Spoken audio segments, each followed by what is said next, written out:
Et plus à gauche encore, Jean-Luc Mélenchon, lui, se réjouit de son score d'hier à Marseille. Le chef de file de la France Insoumise vire en tête dans sa circonscription où le sortant socialiste Patrick Mennucci est éliminé dès le premier tour. Alors Mélenchon est-il en passe de réussir son pari?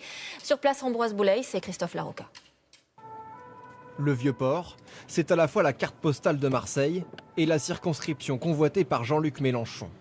Qualifié pour le second tour avec la candidate de La République En Marche, il bouleverse aujourd'hui le paysage politique marseillais. Si ce n'était pas Jean-Luc Mélenchon en tant qu'image icône de la télé, je pense que Patrick Mennucci aurait pu au moins figurer au deuxième tour.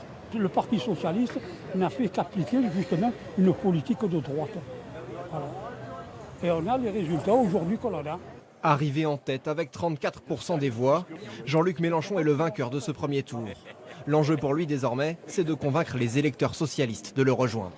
Je pense que les électeurs du PS, dans leur majorité, devraient normalement se reconnaître dans ma candidature au deuxième tour. Je les appelle à venir m'aider, à faire exister une alternative à M. Macron.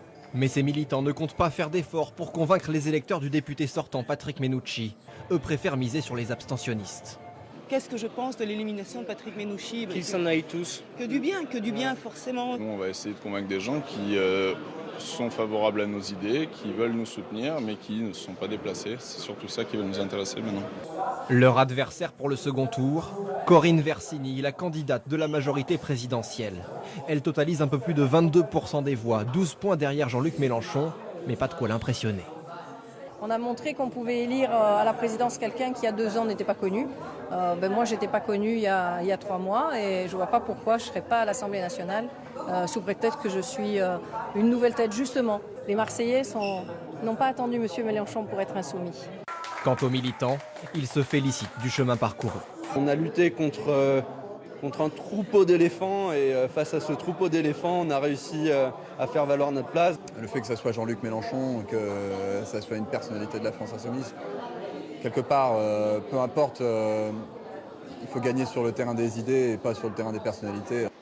Pour le second tour, les reports de voix seront déterminants. Les candidats du Parti socialiste, du Front national et des Républicains ont chacun obtenu entre 10 et 12% des voix dans la circonscription.